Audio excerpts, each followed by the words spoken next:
പിതാവിൻ്റെയും പുത്രൻ്റെയും പരിശുദ്ധാത്മാവിൻ്റെയും നാമത്തിൽ ആമേൻ. ഈശോയിൽ ഏറ്റവും സ്നേഹമുള്ളവരെ, ഇന്ന് നമ്മൾ ചിന്തിക്കുന്നത് മനുഷ്യൻ്റെ ഇഷ്ടത്തിനൊത്ത് പ്രയോഗിക്കാനുള്ള നാമമല്ല യേശുവിൻ്റെ നാമം എന്നുള്ളതിനെക്കുറിച്ചാണ്.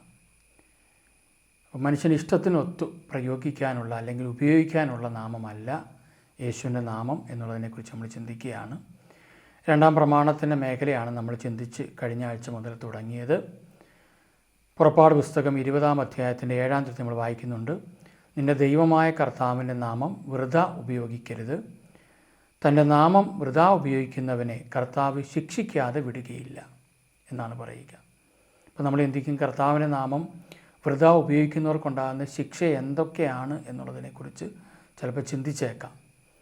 അപ്പം വൃഥാ ഉപയോഗിക്കുന്ന രീതികളെക്കുറിച്ചാണ് നമ്മൾ ഈ കൽപ്പനകളിലൂടെ കടന്നു പോകുമ്പോൾ ചിന്തിക്കുന്നത്. ആദിമസഭയിൽ ഏറ്റവും കൂടുതലായിട്ട് നമ്മൾ കാണുന്നത് യേശുവിൻ്റെ നാമത്തിന് കൊടുത്ത മഹത്വമായിരുന്നു. ആ നാമത്തിന് കൊടുത്ത മഹത്വം നിരവധി പേർ രക്ഷയിലേക്ക്, പാപമോചനത്തിലേക്ക്, സൗഖ്യത്തിലേക്ക്, അനുഗ്രഹത്തിലേക്ക് കടന്നു വന്നു.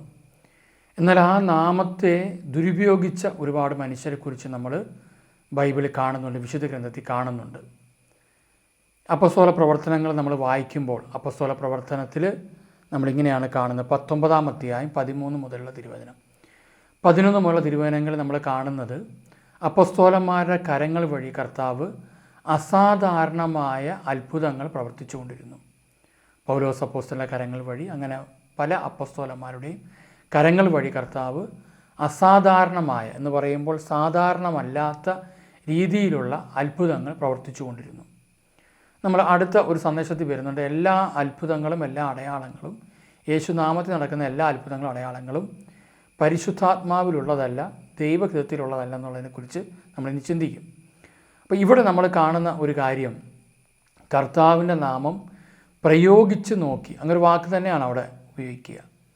അപ്പോൾ നമുക്ക് ഇഷ്ടമുള്ള കണക്ക് പ്രയോഗിക്കാനുള്ള ഒരു നാമമല്ല യേശുവിൻ്റെ നാമം. അപ്പോസ്തല പ്രവർത്തനം 19-13 കാണുന്ന ഇങ്ങനെയാണ്. പിശാച് ബാധ ഒഴിപ്പിച്ചിരുന്ന ചില യഹൂദർ ചിലർ പിശാച് ബാധ ഒഴിപ്പിക്കുന്നവരായിരുന്നു. ഒരത് പറഞ്ഞാൽ യേശുവിൻ്റെ നാമത്തിലോ പരിശുദ്ധാത്മാവിലോ നിറഞ്ഞായിരുന്നില്ല അവർ അത് ചെയ്തുകൊണ്ടിരുന്നത്. പൈശാചിക ശക്തികളുടെ സ്വാധീനത്തിൽ ആയിരുന്നു കൊണ്ട് ചില തന്ത്രപരമായ രീതിയിലാണ് അവർ ചെയ്തുകൊണ്ടിരുന്നത്. അങ്ങനെ ഒഴിപ്പിച്ചുകൊണ്ടിരുന്ന ചില യഹൂദരുണ്ടായിരുന്നു. അവർക്ക് ദൈവവിശ്വാസമൊന്നും ഉണ്ടാകണമെന്നില്ല. എന്നിട്ട് തുടർന്ന് വായിക്കുമ്പോൾ പിടി കിട്ടുന്നത്, യഹൂദർ പൗലോസ് പ്രസംഗിക്കുന്ന യേശുവിൻ്റെ നാമത്തിൽ നിന്നോട് ഞാൻ കൽപ്പിക്കുന്നു.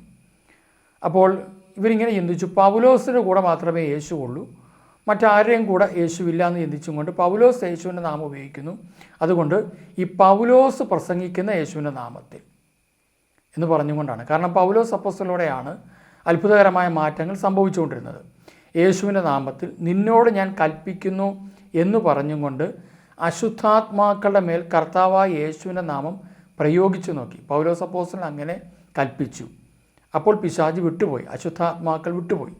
അപ്പോൾ അത് കണ്ടിട്ട് ഈ യഹൂദർ നോക്കിയപ്പം തങ്ങൾ ചെയ്തുകൊണ്ടിരിക്കുന്ന ഒരു പണി ഈ പിശാച് ഒഴിപ്പിക്കലാണല്ലോ. അതുകൊണ്ട് അവരും എന്ത് ചെയ്തു, യേശുവിൻ്റെ നാമത്തിൽ നിന്നോട് ഞാൻ കൽപ്പിക്കുന്നു എന്ന് പറഞ്ഞുകൊണ്ട് അശുദ്ധാത്മാക്കളുടെ മേൽ കർത്താവായ യേശുവിൻ്റെ നാമം പ്രയോഗിച്ചു നോക്കി. എന്നിട്ട് പറയുകയാണ്, യഹൂദരുടെ ഒരു പ്രധാന പുരോഹിതനായ, മെത്രാൻ സ്ഥാനത്ത് നിൽക്കുന്ന വ്യക്തിയാണ്, പ്രധാന പുരോഹിതനായ സ്കേവായുടെ 7 പുത്രന്മാരും ഇങ്ങനെ ചെയ്തുകൊണ്ടിരുന്നു. അപ്പോൾ അന്ന് മെത്രാന്മാർക്ക് വിവാഹം കഴിക്കാമായിരുന്നു, പുരോഹിതന്മാർക്ക് വിവാഹം കഴിക്കാമായിരുന്നു.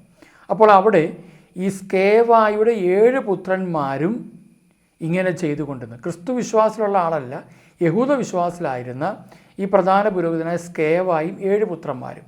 അപ്പോൾ 8 പേര് ഇങ്ങനെ ചെയ്തുകൊണ്ടിരുന്നു. എന്താണ്? യേശുവിൻ്റെ നാമം പ്രയോഗിച്ചു കൊണ്ടിരുന്നു. കാരണം ഈ ഒരു നാമത്തിൽ ഒരുപാട് പിശാചുകൾ പോകുന്നത് കൊണ്ട് ആ നാമം അതുകൊണ്ട് ഒരു കാര്യം മനസ്സിലാക്കേണ്ടത്, നമുക്കിവിടെ ഒരു കാറ്റഗറി ഒന്നും തിരിക്കാൻ പറ്റത്തില്ല. പല സന്ദേശങ്ങളിലുമൊക്കെ അങ്ങനെ ചില കാറ്റഗറി ഉണ്ട്. അൽമായർക്ക് പിശാചിനെ ബഹിഷ്കരിക്കാൻ പറ്റില്ല, പുരോഹിതന്മാർക്ക് മാത്രമേ പറ്റുള്ളൂ, അല്ലെങ്കിൽ ചില പ്രത്യേക കഴിവും കാര്യങ്ങളും ഒക്കെ ഉള്ളത് നമ്മൾ കാണാൻ പറ്റും. എന്നാൽ യേശുവിൽ വിശ്വസിക്കുന്ന എല്ലാവർക്കും യേശുനാമത്തിൽ അത് ചെയ്യുവാനുള്ള കൃപയുണ്ടെന്ന് ബൈബിൾ വായിക്കുന്നത് നമ്മൾ കാണുന്നുണ്ട്. വിശ്വസിക്കണം. വിശ്വസിക്കുക എന്ന് പറയുമ്പോൾ ഭക്തിയല്ല, കർത്താവിൻ്റെ വചനം കൃത്യമായിട്ട് അനുസരിച്ച് വിശുദ്ധിയോടെ ജീവിച്ച് ആ നാമത്തെ ഭയപ്പെട്ട് മഹത്വം കൊടുത്ത് ജീവിക്കുന്ന ഒരു വ്യക്തിയെ സംബന്ധിച്ചിടത്തോളം അതിന് പ്രത്യേക വരങ്ങളൊക്കെ ഉണ്ട്. പിശാചുകളെ ബഹിഷ്കരിക്കാനുള്ള വരമെന്നും പറഞ്ഞ് പ്രത്യേക വരമുണ്ട്. അത് കർത്താവ് ഓരോ വ്യക്തികൾക്കും അതിൻ്റെ സാഹചര്യങ്ങൾക്കനുസരിച്ച് കർത്താവ് കൊടുക്കുന്നതാണ്. എന്നാൽ ചില വ്യക്തികളുടെ ചില പ്രസംഗങ്ങളിൽ വ്യാജ ഉപദേഷ്ടാക്കൾ ഇറങ്ങിയിരിക്കുന്ന ഈ കാലഘട്ടങ്ങളിൽ ചിലർക്കു മാത്രമേ ഇത് ചെയ്യാൻ അധികാരമുള്ളൂ എന്ന് പറഞ്ഞ് ചില വിഭാഗത്തെ മാത്രം എടുത്ത് കാണിക്കുന്ന രീതി ഇന്ന് വർദ്ധിച്ചു വരുന്നുണ്ട്. അങ്ങനെ അന്ധമായിട്ട് വിശ്വസിച്ച് പോകുന്നവരും ചിലരുണ്ട്. അവരിങ്ങനെ അവരുടെ അടുക്കലേക്ക് ആൾക്കാർ കടന്നു ചെല്ലാൻ തക്കവിധമുള്ള ചില പരിപാടികളും അവർ ആസൂത്രണം ചെയ്ത്, നമുക്കറിയാം മനുഷ്യൻ മുഴുവൻ ഭയത്തിലാണ്. ഒരുപാട് മനുഷ്യർ ഈ പൈശാചിക ബന്ധത്തിൽ കഴിയുന്നവരുണ്ട്. ആ പൈശാചിക ബന്ധത്തിൽ കഴിയുന്ന ഒരു മനുഷ്യൻ ക്രിസ്തു വിശ്വാസത്തിലേക്ക് വരുവാനായിട്ടുള്ള ആ ഒരു വിശ്വാസ വർധനവും അതിനു വേണ്ടുന്ന ഒരുക്കത്തേക്കാൾ ഉപരി ഈ പറയുന്നവർ എന്തൊക്കെയോ ഒരു അസാധ്യ ശക്തിയുള്ളവരാണെന്ന് പ്രകടിപ്പിച്ച് ജനത തങ്ങളുടെ പക്കലേക്ക് കൊണ്ടുവരികയും കൊണ്ടുവന്നിട്ട് അവരിലൂടെ മാത്രമേ ഇത് ചെയ്യാൻ പറ്റുകയുള്ളൂ എന്ന് വെളിപ്പെടുത്തുകയും അങ്ങനെയുള്ളവരുണ്ടായിരിക്കാം, വെളിപ്പെടുത്തുകയും എന്നും ഇവരുടെ അടിമയായി ഈ വ്യക്തികൾ ആയിരിക്കുകയും ചെയ്യുന്നൊരവസ്ഥ അന്നത്തെ പോലെ ഇന്നും ലോകത്തിലുണ്ട്.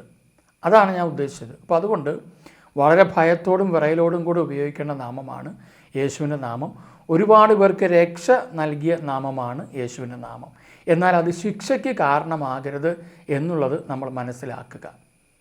ഇപ്പോൾ ചിലർ ഈ പിശാചുക്കളെ ബഹിഷ്കരിക്കുന്ന മേഖലകളുണ്ട്. നിങ്ങൾ ഇത്രയോടെ ചിന്തിച്ചാൽ മതി. അങ്ങനെയെങ്കിൽ നിങ്ങളായിരിക്കുന്ന ഒരു സമൂഹത്തിൻ്റെ അല്ലെങ്കിൽ ഒരു സഭയുടെ ഒരു കമ്മ്യൂണിറ്റിയുടെ പിശാചിനെ എന്തുകൊണ്ട് നിങ്ങൾക്ക് ബഹിഷ്കരിക്കാനായിട്ട് സാധിക്കുന്നില്ല എന്നുള്ളതും കൂടി ചിന്തിക്കണം. അങ്ങനെയെങ്കിൽ ആദ്യം നമ്മൾ ചെയ്യേണ്ടത് നമ്മുടെ കൂട്ടത്തിലായിരിക്കുന്ന പൈശാചിക ശക്തികളുടെ പ്രവർത്തനത്തിൽ കഴിയുന്നവരെ മോചിപ്പിക്കുക എന്നുള്ളത് കൂടി ഇതിനകത്ത് പ്രസക്തമായൊരു കാര്യമാണ്. ഇപ്പോൾ ചില വ്യക്തികളെ സംബന്ധിച്ചോളം നമുക്കറിയാം, യുദാസിനെ പോലെയുള്ള ചില ജന്മങ്ങളുണ്ട്. അപ്പോൾ അവരെ സംബന്ധിച്ചിടത്തോളം എത്ര കാര്യങ്ങൾ പറഞ്ഞു കൊടുത്താലും അവർക്കത് മനസ്സിലാക്കാത്തത് കൊണ്ട് അവർ പിശാചിൻ്റെ പിടിയിൽ തന്നെയാണ്. അവർക്ക് വേണ്ടി നമ്മൾ ശ്രമിക്കുന്നുണ്ട്. എന്നാൽ ചിലപ്പോൾ അവർ വീണ്ടും ആ പിടിയിലായി ഏറ്റവും അവസാനം യുദാസിന് വന്ന ഗതിയിലേക്ക് പോകുന്ന മനുഷ്യരുണ്ട്. അവരെക്കുറിച്ചല്ല ഞാൻ പറഞ്ഞത്. പലപ്പോഴും ചിലർ ഒരുപാട് പണം ചിലവാക്കിയും അല്ലെങ്കിൽ പിശാച് ബഹിഷ്കരിക്കുന്ന ഒരാൾ ഇപ്പം ദൂരെ ഒരു സ്ഥലത്തുണ്ടെന്ന് വിചാരിക്കുക. അപ്പോൾ ആ സ്ഥലത്തേക്ക് ടിക്കറ്റ് എടുത്തു പോയി അതിനു വേണ്ടി പ്രാർത്ഥിക്കുകയൊക്കെ ചെയ്യുന്ന ചില മനുഷ്യരുണ്ട്. അപ്പോൾ ഇവിടെ നമ്മൾ കാണുന്നൊരു കാര്യം ഇങ്ങനെയാണ്. അന്നിത് ഉപയോഗിച്ചിരുന്ന ചില മനുഷ്യരുണ്ട്. അവർക്ക് എന്തു പറ്റി? അവരോട് പിശാച് പറയുന്നൊരു വാക്കുണ്ട്. യഹൂദരെ ഒരു പ്രധാന പുരോഹിതനായ സ്കേവായുടെ 7 പുത്രന്മാർ ഇങ്ങനെ ചെയ്തുകൊണ്ടിരുന്നു. എന്നാൽ അശുദ്ധാത്മാവ് അവരോട് ഇപ്രകാരം മറുപടി പറഞ്ഞ ഇങ്ങനെയാണ്: യേശുവിനെ എനിക്കറിയാം, പൗലോസിനെയും അറിയാം, എന്നാൽ നിങ്ങൾ ആരാണ്? അപ്പം പിശാചിന് ആരെയൊക്കെ അറിയാം? ഇവർക്ക് വ്യക്തമായിട്ട് അറിയില്ലെങ്കിലും പിശാചിന് യേശുക്രിസ്തുവിനെ അറിയാം, പൗലോസിനെയും അറിയാം. എന്നിട്ട് പറയുകയാണ്, എന്നാൽ നിങ്ങൾ ആരാണ്? അപ്പോൾ ഒരു കാര്യം ഇവിടെ വ്യക്തമാണ്. യേശുവിനെ അറിയേണ്ടതുപോലെ അറിയാത്തവരാണ് ഇവർ. പൗലോസ് അപ്പോസ്തലനെ അറിയേണ്ടതുപോലെ അറിയാത്തവരാണ് ഇവർ. ഇപ്പോൾ പൗലോസ് അപ്പോസ്തലന് എന്തുകൊണ്ട് യേശുവുമായിട്ട് ബന്ധമുണ്ടെന്ന് അറിയാത്തവരാണ് ഇവർ. അപ്പോൾ പിശാച് പറയുക, അശുദ്ധാത്മാവ് പറയുകയാണ്, ഇവർ രണ്ടുപേരെ എനിക്ക് വ്യക്തമായിട്ട് അറിയാം, പക്ഷെ നിങ്ങളാരാണ്? അശുദ്ധാത്മാവ് ആവസിച്ചിരുന്ന മനുഷ്യൻ അവരുടെ മേൽ ചാടി വീണ് അവരെ ആക്രമിച്ച് കീഴ്പ്പെടുത്തി. അവർ മുറിവേറ്റ് നഗ്നരായി ആ വീട്ടിൽ നിന്ന് ഓടിപ്പോയി. ഇന്ന് പലപ്പോഴും ഇത് സംഭവിച്ചുകൊണ്ടിരിക്കുന്ന ഒരു കാര്യമാണ്. യേശുവിൻ്റെ നാമത്തിൽ പലപ്പോഴും ചെയ്യേണ്ടിയിരിക്കുന്ന പരിശുദ്ധമായ ശുശ്രൂഷയെ തങ്ങളുടെ പണസമ്പാദനത്തിന് വേണ്ടിയും പ്രശസ്തിക്ക് വേണ്ടിയും പദവിക്ക് വേണ്ടിയും സ്ഥാനമാനങ്ങൾ ഉറപ്പിക്കാൻ വേണ്ടിയും, കാരണം യേശയ്യ 14:12 നിങ്ങൾ പിന്നെടുത്തിച്ച് വായിച്ചാൽ മതി, അവിടെ കാണാൻ പറ്റും. പുള്ളി ഒരു കസേരയ്ക്ക് വേണ്ടി ഓടിയ പാർട്ടിയാണ് ലൂസിഫർ. അതുകൊണ്ട് ഇന്ന് കസേരകളിയും അധികാരമോഹവും ലീഡർഷിപ്പും ഒക്കെ ആയിട്ട് നടക്കുന്ന ഒരുപാട് പേരുണ്ട്. ഇവരെല്ലാം ഈ അരൂപിയാണ് പ്രവർത്തിക്കുന്നത്. അതുകൊണ്ട് തങ്ങളുടെ സ്ഥാനങ്ങൾ സ്ഥിരപ്പെടുത്തുക എന്നുള്ളത് പലരുടെയും ചിന്താഗതിയാണ്. ഇവിടെ അവർ മുറിവേറ്റ് നഗ്നരായി ആ വീട്ടിൽ നിന്ന് ഓടിപ്പോയെന്ന് എഴുതിച്ചത്. എന്ന് വെച്ചാൽ ഒന്ന്, അവർ മുറിവേൽപ്പിക്കപ്പെട്ടു. 8 പേരുണ്ടെന്ന് ഓർക്കണം. ഈ 8 പേരെയും മുറിവേൽപ്പിച്ചു. മറ്റൊന്ന്, അവരിട്ടിരുന്ന മേൽവസ്ത്രവും മറ്റ് വസ്ത്രങ്ങളൊക്കെ വലിച്ചു കീറി അവരെ നഗ്നരായി അവർ ആ വീട്ടിൽ നിന്ന് ഓടിപ്പോയി. എഫേസൂസിൽ വസിച്ചിരുന്ന യഹൂദരും ഗ്രീക്കുകാരുമായ എല്ലാവരും ഈ വിവരം അറിഞ്ഞ് ഭയപ്പെട്ടു. കണ്ടോ, കർത്താവായ യേശുവിൻ്റെ നാമം കൂടുതൽ പ്രകീർത്തിക്കപ്പെടുകയും ചെയ്തു. അതുകൊണ്ട് പ്രിയമുള്ളവരെ, ഒരു പ്രധാന വ്യവസ്ഥ നമ്മളിതിനകത്ത് മനസ്സിലാക്കേണ്ടത് ക്രിസ്തുവിലുള്ള അടിയുറച്ച വിശ്വാസം വിശുദ്ധിയുടെ നിറവ്, ദൈവസ്നേഹത്തിൻ്റെ നിറവാണ് നമുക്ക് ആവശ്യമായിരിക്കുന്നത്. യോഹന്നാൻ പൈശാചിക ശക്തികളെക്കുറിച്ച് ഒരുപാട് കാര്യങ്ങൾ പഠിപ്പിക്കുന്നുണ്ട്, അശുദ്ധാത്മാക്കളെക്കുറിച്ച് പഠിപ്പിക്കുന്നുണ്ട്. ചില ഭാഗങ്ങൾ നമ്മൾ ഈ സന്ദേശത്തിലൂടെ എല്ലാം കടന്നു വരുമ്പോൾ കാണുന്നതായിരിക്കും. അതുകൊണ്ട് ചില വ്യക്തികളെ ഞാൻ പലപ്പോഴും ശ്രദ്ധിക്കുന്ന ഇങ്ങനെയാണ്, അവർ യേശുവിൻ്റെ നാമം ശ്രദ്ധയോടെ ഉപയോഗിക്കാറില്ല. ഞാനാണെങ്കിലും നിങ്ങളാണെങ്കിലും ശ്രദ്ധയോടെ ഉപയോഗിക്കണം. എന്ന് വെച്ചാൽ ശ്രദ്ധയോടെ ഉപയോഗിക്കുക എന്ന് വെച്ചാൽ എന്താ, മനുഷ്യപ്രീതിക്ക് വേണ്ടി എന്ത് ചെയ്യരുത്, നമ്മൾ ഒരിക്കലും ഒരു കാര്യവും ചെയ്യരുത്. അവിടെ എന്താ സംഭവിക്കുക, രക്ഷയ്ക്ക് പകരം ശിക്ഷ വാങ്ങി വയ്ക്കുന്ന അവസ്ഥയിലേക്ക് വരും. ഇനി അതെങ്ങനെയാണ്? കൂടുതലും വചനം പലപ്പോഴും ദുരുപയോഗം ചെയ്യപ്പെടുന്ന ഒരു കാലഘട്ടമാണിത്. ഇനി നിങ്ങൾ ആരെങ്കിലുമൊക്കെ വചനം പങ്കുവയ്ക്കുന്നവരായിരിക്കാം, വചനം പ്രസംഗിക്കുകയോ പങ്കുവയ്ക്കുകയോ പകർത്തുകയോ. ഇപ്പം നമുക്ക് മൊബൈലൊക്കെ ഉണ്ട്, മൊബൈലിനകത്ത് എന്ത് ചെയ്യും, എല്ലാ ദിവസവും വചനം ടൈപ്പ് ചെയ്ത് അയക്കുന്നവരുണ്ട്, ചില സ്റ്റാറ്റസ് ഇടുന്നവരുണ്ട്. നമ്മളെല്ലാവരും ചിന്തിക്കേണ്ട ഒരു കാര്യം, ഒരു വചനം, എന്നെ സംബന്ധിച്ചിടത്തോളം ഇങ്ങനെയാണ്, ഒരു വചനം നമ്മൾ വായിക്കുമ്പോൾ ആദ്യം നമ്മിലേക്കാണ് അത് വരുന്നത്. നമ്മിലേക്ക് വന്ന് നമ്മുടെ ചിന്തകളിലേക്ക് വന്നിട്ട് ഇത് എവിടെ ഉപയോഗിക്കണം എന്നുള്ളത് നമ്മുടെ ഉള്ളിൽ നിന്ന് പുറത്തേക്ക് വരുന്നതാണ്. കാരണം നമുക്കറിയാം, ഒരു വിഷയമുണ്ട്. ഇപ്പം നാമത്തെക്കുറിച്ച് പറയുമ്പോൾ നാമത്തിൻ്റേതായ വചനങ്ങളുമായിട്ട് ബന്ധപ്പെട്ട് കിടക്കുന്ന കാര്യങ്ങളെന്ന് പറഞ്ഞതുപോലെ അത് ഇപ്പം സത്യത്തിൽ നടക്കുന്നത് എന്താണെന്നറിയാമോ? പലരും വചനം പങ്കുവയ്ക്കുക എന്ന് പറയുമ്പോൾ അത് മൊബൈലിലാണെങ്കിലും വാട്സപ്പിലാണെങ്കിലും ഫേസ്ബുക്കിലാണെങ്കിലും ഇൻസ്റ്റാഗ്രാമിലാണെങ്കിലും എന്തിലാണെങ്കിലും ചില പറയുന്ന വാക്കിങ്ങനെ, ഞാൻ വചനം വെച്ചു പണി വെച്ചു. ഞാനൊരു വചനം വെച്ചൊരു പണി കൊടുത്തിട്ടുണ്ട്. ആദ്യം ഇത് എനിക്കിട്ടാ പണിയിൽ നിന്ന് ആദ്യം ഓർത്തോണം. കാര്യം എന്താണെന്നറിയാമോ? ഹെബ്രായരുടെ ലേഖനം 10-ാം അധ്യായത്തിൽ 4-ാം അധ്യായത്തിൽ 12-ാം തീയതി നമ്മൾ വായിക്കുന്നുണ്ട്, ദൈവത്തിൻ്റെ വചനം സജീവ ഊർജ്ജസ്വലമാണ്. കാണാതൊക്കെ ഇതറിയാം, പക്ഷെ ഇത് ഉള്ളി വന്നിട്ടില്ല, അതാ പറ്റിപ്പോയി. ഇരുതല വാളിനേക്കാൾ മൂർച്ചയേറിയതും ചേതനയിലും ആത്മാവിലും സന്ധിബന്ധങ്ങളും മജ്ജയിലും തുളച്ചു കയറി ഹൃദയത്തിൻ്റെ വിചാരങ്ങളെയും നിയോഗങ്ങളെയും വിവേചിക്കുന്നതുമാണ്. അവൻ്റെ മുൻപിൽ ഒരു സൃഷ്ടിയും മറഞ്ഞിരിക്കുന്നില്ല. ആരുടെ മുമ്പിലാണ്? ക്രിസ്തുവിൻ്റെ മുമ്പിൽ, വചനത്തിൻ്റെ മുമ്പിൽ ഒരു സൃഷ്ടിയും മറഞ്ഞിരിക്കുന്നില്ല. അവിടുത്തെ കൺമുമ്പിൽ സകലതും അനാവൃതവും വ്യക്തവുമാണ്. നാം കണക്ക് ബോധിപ്പിക്കേണ്ടതും അവിടുത്തെ സന്നിധിയിലാണ്. എന്ന് വെച്ചാൽ എൻ്റെ അർത്ഥം, പ്രിയമുള്ളവരെ, വചനം ആവശ്യമില്ലാതെ, ആത്മീയ ലക്ഷ്യമില്ലാതെ ദൈവനാമമോ ദൈവവചനമോ ഉപയോഗിച്ച് കഴിഞ്ഞാൽ കണക്ക് കൊടുക്കേണ്ടതായിട്ട് വരും. മത്തായി സുവിശേഷം 12:36, ഞാൻ നിങ്ങളോട് പറയുന്നു, മനുഷ്യൻ പറയുന്ന ഓരോ വ്യർത്ഥവാക്കിനും വിധി ദിവസം കണക്ക് കൊടുക്കേണ്ടി വരും. നിൻ്റെ വാക്കുകളാൽ നീ നീതീകരിക്കപ്പെടും, നിൻ്റെ വാക്കുകളാൽ നീ കുറ്റം വിധിക്കപ്പെടുകയും ചെയ്യും. അങ്ങനെയെങ്കിൽ ഞാൻ നിങ്ങളോട് പറയുന്നൊരു വാക്ക്, ഇത് തന്നെ ഒരു മണിക്കൂറും ദിവസങ്ങളും എടുത്തിട്ട് ഒരുങ്ങുന്ന ഒരു ശുശ്രൂഷയാണ്, അല്ലാതെ ചുമ്മാ വന്നിരിക്കുന്നതല്ല.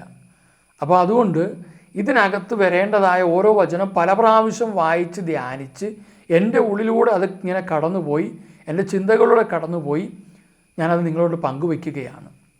എത്ര പേർ കേൾക്കുന്നു എന്നുള്ളതിനേക്കാൾ ഉപരി കേൾക്കുന്ന ഓരോ വ്യക്തിയും അത് അവരെ വിശുദ്ധീകരണത്തിലേക്ക്, മാനസാന്തരത്തിലേക്ക്.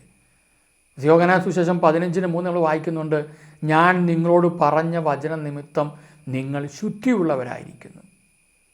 അപ്പോൾ ദൈവത്തിൻ്റെ എല്ലാ പ്രവൃത്തികളും വിശുദ്ധീകരണത്തിലേക്ക് നമ്മളെ നയിക്കേണ്ടതാണ് പ്രധാനമായിട്ട്, അല്ലാതെ കുത്താനുള്ളതല്ല. അപ്പം ആദ്യ കുത്ത് നമുക്കിട്ടാ കുത്തുന്നത്, ചിന്തിച്ചു നോക്കണം. അപ്പോൾ വചനം നമുക്ക് ഇഷ്ടമുള്ള രീതിയിൽ ഉപയോഗിച്ച് കഴിഞ്ഞാൽ ദൈവനാമത്തിനെതിരെ ചെയ്യുന്ന മറ്റൊരു തെറ്റാണത്. അതെങ്ങനെയാണ്? വെളിപാട് പുസ്തകം 19:13, അവൻ രക്തത്തിൽ മുക്കിയ മേലങ്കി ധരിച്ചിരിക്കുന്നു, അവൻ്റെ നാമം ദൈവവചനം എന്നാണ്. അപ്പോൾ അവൻ്റെ നാമം ദൈവവചനമാണെങ്കിൽ ദൈവവചനത്തെ അവിടുത്തെ നാമത്തിൻ്റെ ഗണത്തിൽ ഉൾപ്പെടുത്തിയിട്ടുണ്ട്. അപ്പോൾ ഓരോ പ്രാവശ്യവും ദൈവവചനം പറയുമ്പോഴും കേൾക്കുമ്പോഴും ദൈവനാമം നമ്മൾ അനുസ്മരിക്കുകയും അതിനെ അംഗീകരിക്കുകയും ഉൾക്കൊള്ളുകയും സ്വീകരിക്കുകയുമാണ് ചെയ്യുന്നത്. അപ്പോൾ അത് നമ്മൾ എപ്പോഴും ശ്രദ്ധിച്ചോണം. അതുകൊണ്ടാണ് ദൈവനാമത്തിലാണ് ഇതെല്ലാം നമുക്ക് ലഭിക്കുക. കാരണം ഈശോയുടെ നാമമില്ലാതെ നമുക്കൊന്നും ചെയ്യുവാനായിട്ട് സാധ്യമല്ല. തിമോത്തിയോസിന് എഴുതിയ ലേഖനത്തിൽ പൗലോസ് അപ്പോസ്തലൻ 2-ാം അധ്യായം 19 പറയുന്നുണ്ട്, കർത്താവ് തനിക്ക് സ്വന്തമായിട്ടുള്ളവരെ അറിയുന്നു, കർത്താവിൻ്റെ നാമം വിളിക്കുന്നവരെല്ലാം പാപത്തിൽ നിന്ന് ഒഴിഞ്ഞു നിൽക്കട്ടെ. അപ്പോൾ യേശുവിൻ്റെ നാമം പാപം ചെയ്യുന്നവരും വിളിക്കുന്നുണ്ട്, ചെയ്യാത്തവരും വിളിക്കുന്നുണ്ട്. അപ്പോൾ നമ്മളെപ്പോഴും ഈ നാമം ഉപയോഗിക്കുമ്പം ഓർത്തുകൊള്ളണം, ഈ നാമം ഉപയോഗിക്കുമ്പോൾ ഞാൻ പാപത്തിലാണോ, അസൂയയിലാണോ, വെറുപ്പിലാണോ, വിദ്വേഷത്തിലാണോ, എതിർപ്പിലാണോ എന്നിട്ടാണോ ഈ നാമം ഞാൻ ഉപയോഗിക്കുന്നത്? ഇപ്പം നമുക്കൊരു കാര്യം പറയാം, ഇപ്പോൾ വചനം വെച്ച് ഒരാളെ വിശുദ്ധീകരണത്തിന് വേണ്ടി പറയാം. എന്നാൽ ഒരു വ്യക്തിയെ മാത്രം ഫോക്കസ് ചെയ്ത് അല്ലെങ്കിൽ ചില സമൂഹത്തെ മാത്രം ഫോക്കസ് ചെയ്തും കൊണ്ട് നമ്മൾ യേശുനാമം ഉപയോഗിക്കുകയോ വചനം ഉപയോഗിക്കുകയോ ചെയ്യുമ്പോഴെല്ലാം ദൈവസന്നിധിയിൽ ഏറ്റവും വലിയ തിന്മയാണ് ചെയ്യുന്നത്. അവർ തീർച്ചയായിട്ടും ദൈവസന്നിധിയിൽ കണക്ക് കൊടുക്കേണ്ടി വരും.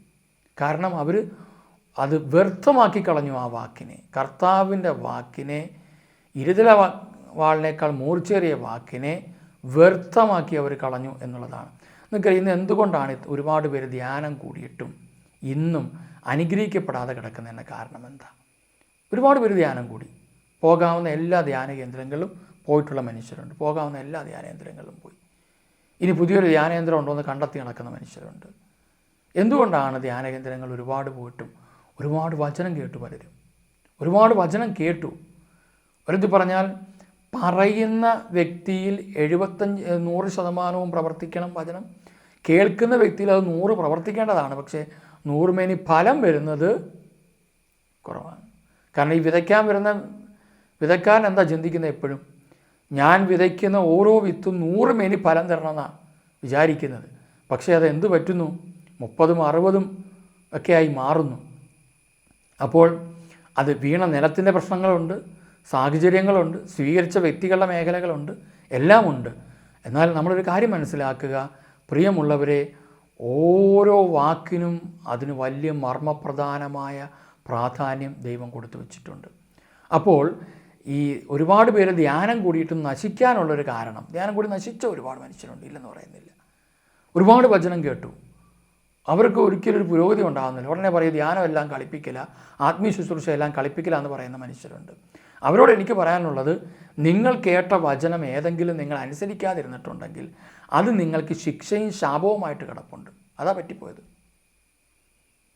ഏതെങ്കിലും ഒരു ശുശ്രൂഷകൻ ഇന്ന് ഗതിയില്ലാതെ കിടപ്പുണ്ടെങ്കിൽ, ഞാൻ പറയുന്ന ഗതിയില്ലെന്ന് പറയുന്നത് അവന് ചിലപ്പോൾ സ്വന്തമായിട്ട് അവകാശപ്പെടാൻ ഒന്നുമില്ലാത്തതിനെ ഗതിയില്ലെന്ന് പറഞ്ഞേക്കരുത്. കാരണം ഒരുപാട് സമ്പന്നർ വെട്ടിച്ചും തട്ടിച്ചും ഗതിയുള്ളവരായി മാറിയിട്ടുണ്ട്. ചിലർ അധ്വാനിച്ച് കഷ്ടപ്പെട്ട് സമ്പത്ത് ഉള്ളവരായി മാറിയിട്ടുണ്ട്. എന്നാൽ ചില മനുഷ്യരെ സംബന്ധിച്ചിടത്തോളം അവർ എന്തു ചെയ്യുന്നു? നീതിയുടെ മാർഗത്തിലൂടെ പോയത് കൊണ്ട് അവർ ചെയ്യുന്ന പ്രവർത്തികൾക്കനുസരിച്ചുള്ള തുച്ഛമായ രീതിയിൽ അവർക്ക് ജീവിച്ചു പോകാൻ പറ്റുന്നുണ്ട്, വലിയ കാര്യങ്ങളൊന്നും അവർക്കില്ലെങ്കിലും. അപ്പോൾ അതുകൊണ്ട് നമ്മൾ ഗതി ഉള്ളവർ എന്ന് പറയുന്നത് എന്താണെന്ന് വെച്ച് കഴിഞ്ഞാൽ, നമുക്കൊരു ആത്മീയ സമ്പത്താണ് ഏറ്റവും പ്രധാനമായിട്ടുള്ളത്. നമുക്ക് എത്ര വീടുണ്ടെന്നുള്ളതോ വാഹനം ഉണ്ടെന്നുള്ളതോ എത്ര രൂപ മാസം കിട്ടുന്നുള്ളതൊന്നും അല്ല. നമ്മുടെ ഏറ്റവും പ്രധാനപ്പെട്ടൊരു കാര്യം, എത്ര ഉന്നതി നിൽക്കുന്നു എന്ന് കരുതിയാലും ഒരു മനുഷ്യനെ സംബന്ധിച്ചിടത്തോളം അവൻ്റെ ആത്മീയ ജീവിതത്തിൻ്റെ സമ്പത്ത് പ്രധാനപ്പെട്ടതാണ്. ആ ആത്മീയ സമ്പത്തില്ലെങ്കിൽ അവൻ പ്രശ്നങ്ങളുടെ മുമ്പിൽ പതറിപ്പോകും. അതുകൊണ്ടാണ്, കാരണം ഇന്ന് ഈ അന്ത്യകാലം വഞ്ചനയുടെ കാലഘട്ടമാണ്, കാപട്യത്തിൻ്റെ കാലഘട്ടമാണ്.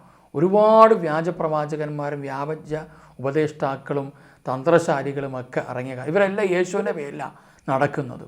ചില ആൾക്കാർ പറഞ്ഞ് ഞാൻ കേട്ടിട്ടുണ്ട്, കാണിക്കുന്ന മുഴുവൻ തോന്നിയാസമാണ്, എല്ലാം ദൈവഗത്തിന് വിരുദ്ധമായ പ്രവൃത്തിയാണ് ചെയ്യുന്നത്, നുണയെ പറയുകയുള്ളൂ, കാപട്യമേ ചെയ്യത്തുള്ളൂ, വഞ്ചനയെ പ്രവർത്തിക്കത്തുള്ളൂ. എന്നിട്ട് പറയും കർത്താവ് എൻ്റെ കൂടെയാണ്, എന്നെ കർത്താവിനറിയാം. അത് ശരിയാ, കർത്താവിന് നിങ്ങളെ അറിയാം, പക്ഷേ എൻ്റെ കൂടെ കർത്താവ് ഉണ്ടെന്ന് പറയുന്നത് അത്ഭുതാവഹമായ ഒരു കാര്യമാണ്. കാരണം ഈ തോന്നിയാസം മുഴുവൻ കാണിക്കുന്ന വ്യക്തിയുടെ കൂടെ നടന്ന് പ്രവർത്തിക്കുന്ന കർത്താവാണെന്ന് പറയുമ്പം ആ കർത്താവ് എന്ത് കർത്താവാണ്? അതാണ് ഈ അവരുപയോഗിച്ച നാമം പോലെ ഇരിക്കും ഇത്. കാരണം അവരെപ്പോഴും തിരിച്ചു വരാൻ തയ്യാറല്ല. പിന്നെയോ അവർ ചെയ്യുന്ന അശുദ്ധമായ പ്രവൃത്തി പോലും ദൈവഹിതമാണെന്ന് അവർ ജീവിച്ചുകൊണ്ടിരിക്കുന്നു, പ്രവർത്തിച്ചുകൊണ്ടിരിക്കുന്നു, പറഞ്ഞുകൊണ്ടിരിക്കുന്നു. ഇങ്ങനെ ജീവിക്കുന്നവരെ കണ്ട് പഠിക്കുന്ന കുറേ മനുഷ്യരുണ്ടെന്നൊക്കെ ബൈബിളിൽ വ്യക്തമായിട്ട് പത്രോസ്ലീഹ പറഞ്ഞിട്ടുണ്ട്. ഒരുപാട് പേർ അങ്ങനെ വഴിതെറ്റി പോവുകയും ചെയ്യുന്നുണ്ട്. അതുകൊണ്ട് ഈ കാലഘട്ടങ്ങളിൽ വളരെ ഭയത്തോടും വിറയലോടും കൂടി ഉപയോഗിക്കേണ്ട ഒരു നാമമാണ് യേശുവിൻ്റെ നാമം. ഇഷ്ടമുള്ള രീതിയിൽ ഉപയോഗിക്കേണ്ട ഒരു നാമമല്ല യേശുവിൻ്റെ നാമം. അതിനാൽ ഇന്നൊരു തീരുമാനമെടുക്കണം കർത്താവിൻ്റെ സന്നിധിയിൽ, കർത്താവെ എനിക്കിഷ്ടമുള്ള രീതിയിൽ ഉപയോഗിക്കാനുള്ളതല്ല ഈ നാമം. അതുകൊണ്ട് ഈ നാമം ഏതെങ്കിലും നാളുകളിൽ ഞാൻ അങ്ങേക്ക് ഇഷ്ടമില്ലാത്ത രീതിയിൽ ഉപയോഗിച്ചിട്ടുണ്ടെങ്കിൽ, അതോടൊപ്പം തന്നെ വചനത്തെ വേണ്ട വില കൊടുക്കാതെ അത് എനിക്കിഷ്ടമുള്ള രീതിയിൽ എൻ്റെ വിജയത്തിനൊക്കെ വേണ്ടിയിട്ട് ഞാൻ ഉപയോഗിച്ചിട്ടുണ്ടെങ്കിൽ അതിനെല്ലാം ഓർത്ത് മാപ്പ് ചോദിക്കുന്നു. വചനം തെറ്റുതിരുത്തലിനും ശാസനത്തിനും നീതിയിലുള്ള പരിശീലനത്തിനും ഉപകരിക്കുന്നതാകട്ടെ. അതുവഴി നമുക്ക് ഒരു പൂർണ്ണ മനുഷ്യൻ്റെ അവസ്ഥയിലേക്ക്, പരിശുദ്ധ അവസ്ഥയിലേക്ക് കടന്നു വരാൻ നമുക്ക് സാധിക്കട്ടെ. കർത്താവ് നമ്മളെ അനുഗ്രഹിക്കട്ടെ. പ്രിയമുള്ളവരെ, ഞാൻ നേരത്തെ സൂചിപ്പിച്ചിരുന്നു, നമ്മുടെ ധ്യാനത്തിന് ആരെങ്കിലും പങ്കെടുക്കാൻ ആഗ്രഹിക്കുന്നുണ്ടെങ്കിൽ നേരത്തെ ബുക്ക് ചെയ്യണം. ഒരു 20 പേരായി കഴിയുമ്പോൾ മാത്രമേ നമ്മൾ ധ്യാനം നടത്തുവാനായിട്ട് ആഗ്രഹിക്കുന്നുള്ളൂ. അതിൻ്റെ കാരണം വേറൊന്നും കൊണ്ടല്ല, കുറച്ച് ആൾക്കാരെ വെച്ച് നമ്മൾ ചെയ്തു കഴിഞ്ഞാൽ നമുക്ക് വളരെ ബുദ്ധിമുട്ടാണ്. ഒന്ന്, സൗജന്യമായ ധ്യാനമായതുകൊണ്ട് നമ്മൾ സെൻറ്ററിന് കാശ് ഫുള്ള് കൊടുത്തേ പറ്റുകയുള്ളൂ. അപ്പോൾ അത് കാരണം നമുക്ക് ഒരുപാട് സാമ്പത്തിക നഷ്ടങ്ങൾ ഉണ്ടാകാൻ സാധ്യതയുണ്ട്. അത് സാമ്പത്തിക നഷ്ടം നോക്കിയത് കൊണ്ട് മാത്രമല്ല, പിന്നെയോ നമ്മൾ 10 പേര് വന്നാലും 20 പേര് വന്നാലും 30 പേര് വന്നാലും ഒരേ സന്ദേശം തന്നെ കൊടുക്കണം, ഒരേ സംവിധാനം തന്നെ പ്രവർത്തിക്കപ്പെടേണ്ടിയിരിക്കുന്നു. അതൊക്കെ കൊണ്ടാണിത് പറയുന്നത്. അപ്പോൾ താല്പര്യമുള്ളവർ നേരത്തെ ബുക്ക് ചെയ്യുക. ബുക്ക് ചെയ്ത് കഴിഞ്ഞാൽ നിങ്ങൾക്ക് ഡേറ്റ് കൃത്യമായിട്ട് അറിയിച്ചു തരുന്നതായിരിക്കും. അപ്രകാരം നമുക്ക് മുന്നോട്ട് പോകാം. നിങ്ങളുടെ പ്രാർത്ഥനകൾക്കെല്ലാം നന്ദി. വരുന്ന ആഴ്ചയിൽ നിങ്ങൾ ആരെങ്കിലും നൈറ്റ് വിജിലിൽ പങ്കെടുക്കാൻ താല്പര്യമുള്ളവരുണ്ടെങ്കിൽ നേരത്തെ തന്നെ അറിയിക്കുക. ഏതെങ്കിലും ഒരു ശനിയാഴ്ച ആയിരിക്കും. ആ ശനിയാഴ്ച നിങ്ങൾക്ക് ആ ഡേറ്റ് നിങ്ങൾക്ക് ഏതാണെന്ന് വെച്ച് നിങ്ങൾ അറിയിക്കുന്നതായിരിക്കും. താല്പര്യമുള്ളവർ അറിയിക്കുക. രാത്രി 11 മണി മുതൽ രാവിലെ 3 മണി വരെയാണ് നമ്മൾ ജാഗരണ പ്രാർത്ഥനകൾ. എല്ലാ മാസവും ഉണ്ട് ജാഗരണ പ്രാർത്ഥന. ഉപവാസ പ്രാർത്ഥന ഇപ്പോൾ നിൽക്കുകയാണ്. ഞാൻ ഇടയ്ക്ക് പറഞ്ഞല്ലോ, നമ്മൾ താമസിക്കുന്ന സ്ഥലത്തിൻ്റെ പേരിൽ ഒരു ചെറിയ ചതിയും വഞ്ചനയൊക്കെ വന്നു പെട്ടിട്ടുള്ളത് കൊണ്ട് നമ്മൾ ഇപ്പോൾ ചെയ്യാൻ പറ്റാത്തൊരവസ്ഥയിൽ നിൽക്കുകയാണ്. അപ്പോൾ അതുകൊണ്ട് നമ്മുടെ ഉപവാസ പ്രാർത്ഥന അത് കഴിഞ്ഞാൽ വേറെ ഏതെങ്കിലും സംവിധാനം ഒരുങ്ങുമ്പോൾ നമ്മളെല്ലാ വെള്ളിയാഴ്ച ഉപവാസ പ്രാർത്ഥനയും ഞായറാഴ്ച ബൈബിൾ സ്റ്റഡിയും ഉണ്ടായിരിക്കുന്നതാണ്. ഇപ്പോൾ ഓൺലൈൻ വഴി നമുക്ക് നിലവിലിപ്പോൾ ഗൂഗിൾ മീറ്റ് ശുശ്രൂഷയുണ്ട്. അപ്പോൾ അതുകൊണ്ട് അതുവഴിയാണ് നമ്മൾ കാര്യങ്ങൾ, ഓൺലൈനാണ് കൂടുതൽ ഇപ്പോൾ ചെയ്യുന്നത്. എന്നാലും താമസമുള്ള ധ്യാനം ക്രമീകരിക്കുന്നുണ്ട്. കോട്ടയത്ത് വെച്ചാണത്. അപ്പോൾ നിങ്ങളുടെ പ്രാർത്ഥനയിൽ ഓർക്കുക. നിങ്ങൾക്ക് ഈ ആത്മീയ ശുശ്രൂഷകളെ ഏതെങ്കിലും രീതിയിലൊക്കെ സഹായിക്കാൻ പറ്റുമെങ്കിൽ സഹായിക്കുക. കർത്താവ് നിങ്ങളെ, നിങ്ങളുടെ കുടുംബത്തെ എല്ലാം അനുഗ്രഹിക്കട്ടെ. നമുക്കൊരുമിച്ച് പ്രാർത്ഥിക്കാം. കാരുണ്യവാനായ കർത്താവേ, ഞങ്ങൾ ഓരോരുത്തരെയും അങ്ങയുടെ കരങ്ങളിലേക്ക് സമർപ്പിക്കുന്നു. പരിശുദ്ധമായ ഒരു ജീവിതം നയിക്കുവാൻ ഞങ്ങളെ ഒരുക്കണമേ. അങ്ങയുടെ നാമം വൃഥാ ഉപയോഗിച്ചു പോയ ഒരുപാട് നിമിഷങ്ങളുണ്ട്. ആ നിമിഷങ്ങളെല്ലാം ഞങ്ങൾ അങ്ങേ അവഹേളിക്കുകയായിരുന്നു. തമാശ രൂപേണ പറഞ്ഞു പോയ വാക്കുകൾ, ശുശ്രൂഷകളെ കളിയാക്കി പോയ നിമിഷങ്ങൾ, വചനം പലപ്പോഴും ഞങ്ങളുടെ ഇഷ്ടത്തിന് അനുസൃതമായിട്ട് ഉപയോഗിച്ചു പോയ നാളുകൾ, അത് ഞങ്ങൾ തന്നെ സ്വീകരിക്കാതെ മുത്തുമണികൾ പന്നികൾക്കിട്ട് കൊടുക്കരുതെന്ന് പറഞ്ഞതുപോലെ ഞങ്ങൾ പലപ്പോഴും ഞങ്ങൾ തന്നെ ചവിട്ടിത്തേച്ച നിമിഷങ്ങളുണ്ടായിരിക്കാം. അതിനെല്ലാം ഓർത്ത് അനുദപിക്കുവാൻ ഞങ്ങൾക്ക് കൃപ തരണമേ. കർത്താവെ, ഇനി എപ്പോഴെങ്കിലുമൊക്കെ അങ്ങയുടെ നാമവും അങ്ങയുടെ നാമമാകുന്ന വചനവും എപ്പോഴെങ്കിലുമൊക്കെ ഉപയോഗിക്കുമ്പോൾ അത് വ്യക്തമായ ബോധ്യത്തോടെ ഉപയോഗിക്കുവാനും അർത്ഥം മനസ്സിലാക്കി ഉപയോഗിക്കുവാനും രക്ഷയുടെ അനുഭവത്തിന് വേണ്ടി ഉപയോഗിക്കുവാനും ഇടയാക്കണമേ. സ്വർഗീയ പിതാവേ, ഞങ്ങളെല്ലാവരെയും വിശുദ്ധീകരിക്കണമേ, അനുഗ്രഹിക്കണമേ. കർത്താവായ യേശുവേ, അങ്ങയുടെ നാമത്തിന് മഹത്വം ഉണ്ടാകട്ടെ. ആ നാമം വഴി ഞങ്ങളുടെ ജീവിതത്തിൻ്റെ എല്ലാ മേഖലകളിലും അനുഗ്രഹം വർഷിക്കപ്പെടട്ടെ. അവിടെ തിരുത്തും കൂടെ ഞങ്ങളെ കഴുകണമേ. പരിശുദ്ധാത്മാവെ, യേശുവിൻ്റെ നാമത്തിന് സാക്ഷ്യം വഹിക്കുന്നവരാക്കി ഞങ്ങളെ രൂപാന്തരപ്പെടുത്തണമേ. പരിശുദ്ധ അമ്മയെ ഞങ്ങളെ സഹായിക്കണമേ.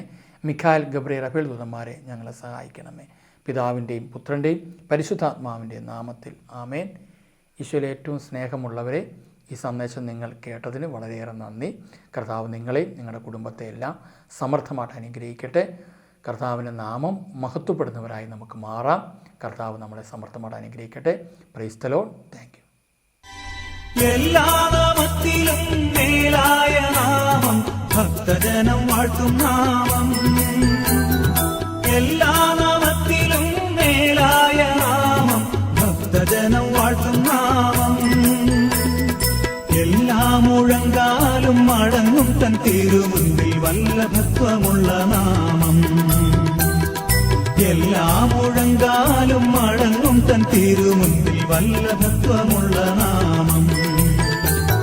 ശ്രീയേശുനാമം അതിശയനാമം, ഏഴയനിത്തിമ്പ